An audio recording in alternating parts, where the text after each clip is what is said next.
और आज हम पहुंचे हैं बक्सर जिला के नगर भवन में, जहां पे उद्योग विभाग द्वारा एक प्रदर्शनी लगाया गया है और बताया जा रहा है कि यहाँ पे वैसे लोग जो अपने ज़िले में उद्योग को लेकर के एक्टिव हैं, जो कुछ नया उत्पाद कर रहे हैं, उनका प्रदर्शनी है और वैसे लोगों को भी बुलाया गया है जो इसमें बेहतर कर सके और ताकि उद्योग के क्षेत्र में बक्सर विकास कर सके। इसमें ऐसे बहुत सारे लोग हैं जिनके अंदर बहुत सारी कला शिल्प है, बहुत सारे तरीके से काम कर रहे हैं। कुछ लोग चमड़े का चप्पल बना रहे हैं, कुछ सिंदूरा बना रहे हैं, कुछ लोग खाद्य पदार्थ बना रहे हैं। सब लोग अपने अपने से काम कर रहे हैं। कुछ लोगों को सरकार ने अनुदान दिया है, लेकिन कुछ ऐसे भी लोग हैं जिनको अभी तक 1 रुपया अनुदान नहीं मिला है और वो बेहतर काम कर रहे हैं। फिलहाल हम बात जिसके बारे में करने जा रहे हैं वो सरोज जी हैं। ये डुमरांव से चल के आए हैं और डुमरांव में लगभग 400 परिवार है जो सिंदूरा का व्यवसाय करता है। अब सब यह भी जानते हैं कि डुमरांव में लालटेन फैक्ट्री था, वह भी बंद हो गया और बिहार में जितने कंपनी थे एक एक करके सब धीरे धीरे फैक्ट्रियां बंद हो गई। सरकार जो भी आती है वो दावा करती है कि बिहार में उद्योग लगाएंगे, कंपनी खड़ा करेंगे, लेकिन यहाँ तक कि जो काम छोटे छोटे लोग कर रहे हैं उसको बचा भी नहीं पाती है। हम फिलहाल इनसे बात करेंगे। सर, आप लोग कितना सालों से इस काम को कर रहे हैं? सर, सिंघोड़ा निर्माण का कार्य सर ये हम लोगों का परंपरागत है। मैं भी कर रहा हूँ, हमारे पिताजी भी करते थे, हमारे दादा और परदादा भी करते थे। डुमरांव में जिनके यहाँ भी सिंघोड़ा बनता है सभी लोग परंपरागत काम करते हैं। कितने लोग काम करते हैं डुमरांव में सर? लगभग करीब करीब 400 साढ़े 400 लोग इस धंधे से, इस पेशे से सर जुड़े हुए हैं। और ये परंपरा जो है हमारे वर्षों से चली आ रही है सिंघोड़ा बनाने का। इसी कार्य में हम लोग निपुण भी हैं और इसी कार्य को हम लोग करना भी चाहते हैं। परेशानियां तो बहुत आती है इस कार्य में करने के लिए, लेकिन परेशानियां हम लोग स्वयं झेलते हैं। सरकार की तरफ से अभी तक किसी भी प्रकार का कोई मदद इसमें जो है हासिल नहीं हुआ है। आपको याद होगा 2014 में कहा गया सरकार के द्वारा कि बहुत सारा सपोर्ट किया जाएगा। क्या मामला? हमको याद है जहाँ तक, उसका हम अभी कटिंग भी रखे हैं। न्यूज़पेपर में एक दिया था, मोटे मोटे अक्षरों में लिखा था कि बिहार के उद्योग पर लक्ष्मी मेहरबान। हेडिंग उसका यही था कि बिहार के उद्योग पर लक्ष्मी मेहरबान। तो उस समय सरकार की नीति ऐसी थी कि बिहार के बहुत सारे ज़िले में, कुछ ज़िलों में क्लस्टर का निर्माण करना था। उसमें एक डुमरांव का सिंघोड़ा उद्योग भी था, उसका भी नाम उसमें अंकित है। राशि भी खोला गया था कि 2.5 करोड़ के लागत से जो है क्लस्टर का निर्माण जो है डुमरांव में किया जाएगा। समय धीरे धीरे बीतता गया। बिहार के बहुत सारे ज़िले में जिन जिन क्लस्टर का निर्माण होना था, मुझे लगता है कि करीब करीब हो चुका है, लेकिन एक डुमरांव का क्लस्टर जो है सिंघोड़ा के लिए जो है वो अभी तक उसका जो है निर्माण नहीं हुआ है। मैंने कई बार जिला उद्योग केंद्र के जीएम साहब से बात भी किया, पहल भी हुआ वहाँ से।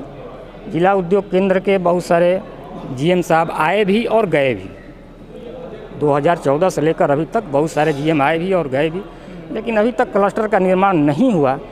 अब नहीं होने के पीछे कारण क्या है, अब ये सर मुझे पता नहीं। आप लोग तो 8 साल से प्रयास कर रहे हैं। रह गई बात कागजी प्रक्रिया की, तो जिला उद्योग केंद्र के तरफ से जो कागजी प्रक्रिया पूरी करने के लिए बोला गया, वो सारी की सारी कागजी प्रक्रिया को पूरी कर दी गई है। वेरिफिकेशन के लिए भी बहुत सारे लोग पटना से भी आए, जिला उद्योग केंद्र के तरफ से भी आए, बक्सर के और भी 1-2 ऑफिस से भी लोग वेरिफिकेशन में गए। वेरिफिकेशन के तौर पर डोर टू डोर ले जाकर हमने वेरिफिकेशन कराया, लेकिन अभी तक क्लस्टर का निर्माण क्यों नहीं हुआ ये स्वयं मुझे भी पता नहीं है। और सरकार के तरफ से जो है सिंघोड़ा से जुड़े हुए जितने भी लोग हैं, जितने भी कारीगर हैं, किसी प्रकार का कोई आर्थिक मदद नहीं है, कोई आर्थिक मदद नहीं है। अभी आप लोग को प्रदर्शनी में बुलाया गया तो कुछ कहा गया होगा ना कि आप लोग आइए, आप लोग को सहायता दी जाएगी या कुछ इस तरह का बात कहा गया है क्या? जी नहीं, प्रदर्शनी में बुलाने के लिए हमको सहायता के लिए नहीं कहा गया है। जिला उद्योग केंद्र के तरफ से एक कॉल गया था मेरे घर प्रदर्शनी से 1 रोज़ पहले। उसमें हमको बोला गया कि अशोक जी, आपके नाम से जो है एक तो स्टॉल वहाँ पर अलॉट हुआ है, आप सिंघोड़ा निर्माण करते हैं तो आप आकर जो है अपना प्रदर्शनी लगा दीजिए वहाँ पर। तो हमने कहा कि चलिए देखते हैं, आते हैं प्रदर्शनी में हम भी हिस्सा ले लेते हैं, कम से कम और कुछ नहीं तो मेरा प्रचार तो होगा कि हाँ डुमरांव में। अब ठीक है, प्रचार की बात अब सही है, लेकिन यहाँ पे उद्योग विभाग का कार्यक्रम है, पूरे तरीके से सरकारी कार्यक्रम है और इसमें कहा जा रहा है कि वैसे लोगों को जो सरकार मदद की है वो लोग को बेहतर कर उनको लाया गया है। एक आप हैं और एक और भाई हैं, 2 आदमी ऐसे लाए गए हैं जिनको कहीं कोई सहायता नहीं मिली है। तो नहीं लग रहा कि आपका केवल इस्तेमाल किया जा रहा है, आपको जो हक मिलना चाहिए वो नहीं मिल रहा है?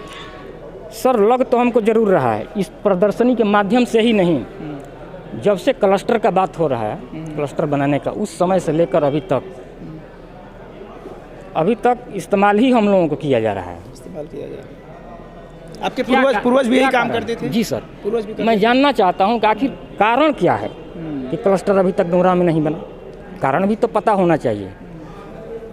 कानूनी प्रक्रिया जो भी फॉलो करने के लिए बोला जाता है, हम लोग मिलकर फॉलो करते हैं, फिर भी नहीं बना। तो मेरा हक बनता है जानने के लिए कि क्यों नहीं बना। इसको लेकर के आप 400 परिवार लोग हैं, आपका कोई संगठन भी होना चाहिए आई थिंक। आप लोग कहीं गए हैं, किसी से मिले लोग हैं आप लोग इस मुद्दे को लेकर? कभी गए हैं किसी से, नेता के यहाँ, किसी मंत्री के यहाँ? जी नहीं, हम किसी नेता के यहाँ नहीं गए हैं, किसी मंत्री के यहाँ भी नहीं गए हैं। हाँ, पटना के कुछ कार्यालय का नाम तो मुझे याद नहीं आ रहा है, पटना से भी कुछ लोग आते हैं और बक्सर जिला उद्योग केंद्र से भी कुछ लोग जाते हैं क्लस्टर बनाने के लिए।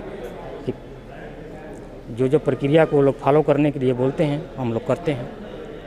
किसी नेता और किसी मंत्री के पास अभी तक हम नहीं गए, फिर भी अभी तक सपोर्ट नहीं मिला। आपके घर से कितने लोग काम करते हैं इसमें? हमारे घर से 6 लोग इसमें काम करते हैं। मतलब सारे तीन हमारी बच्चियां हैं और एक मैं हूँ, एक मेरा भाई और एक हमारी वाइफ है। सबका अलग अलग काम है। जैसे ये सिन्होरा डेकोरेशन वाला काम देख रहे हैं, ये सब मेरी ये सब बेटी सब करती है। अच्छा। मैं सिन्होरा इस टाइप का बनाकर दे देता हूँ, डेकोरेशन का काम बेटी हमारी करती है। और रह गई ये फूल पत्ती हमारी वाइफ करती हैं हमारी। तो आप सोच सकते हैं कि इस उद्योग में एक पूरा परिवार का समर्पण है। कोई बनाता है, कोई उसे रंग रोगन करता है और कोई उसे सजाता है। सबके सपने लगे हैं, लेकिन सरकार जो केवल सपना दिखा देती है कि हम उद्योग को बढ़ावा कर रहे हैं, हम क्लस्टर बनाएंगे, ऐसा कई बार दावा किया गया, वह कुछ नहीं करती है। और जिला लेवल पर भी आप देख सकते हैं कि यहाँ प्रदर्शनी में इन लोगों का इस्तेमाल तो ज़रूर किया जा रहा है, इनके नाम के सहारे अपना नाम किया जा रहा है, लेकिन असल में इनके जो मुद्दे हैं उसको अब तक नहीं सुना गया है। इनका कहना है कि 2014 में जो हेडिंग लगे थे कि अब उद्योग करने वाले लोगों के घर लक्ष्मी होगी, वो आज तक नहीं सफल हुआ। और इस तरह के हेडिंग कई बार देखने को मिलता है, इस तरह के दावे और वादे हर बार देखने को मिलता है, लेकिन होता कुछ नहीं है। हमें केवल और केवल इस्तेमाल किया जाता है। आप सब जानते हैं कि 2014 में भी नीतीश कुमार थे, इस बार पार्टी जरूर बदल गई है, लेकिन मुख्यमंत्री के तौर पर वही है, वही नीतीश कुमार जो हर बार यह दावा करते हैं कि बिहार में उद्योग को बढ़ावा दिया जाएगा, उसके लिए लोन दिए जाएंगे और लोन के नाम पर प्रदर्शनी जरूर लगाए जाते हैं। जिला के तमाम आला अधिकारी और तमाम प्रशासन के लोग अपनी पीठ जरूर थपथपा लेते हैं, लेकिन ऐसे लोग, अशोक जी जैसे सैकड़ों लोग हैं जो अपने जिले के लिए काम कर रहे हैं, जो इस कलाकृति को आज भी जिंदा रखे हैं, इस काम को जिंदा रखे हैं। ये चाहते तो इनके भी बच्चे शिक्षक, मास्टर और डॉक्टर बन सकते हैं, लेकिन पूरा परिवार इस विधा को जिंदा रखा है। ये हमारे लिए काम करते हैं, लेकिन सरकार इनके लिए कुछ भी नहीं सोचती है। मैं बक्सर से विमल कुमार।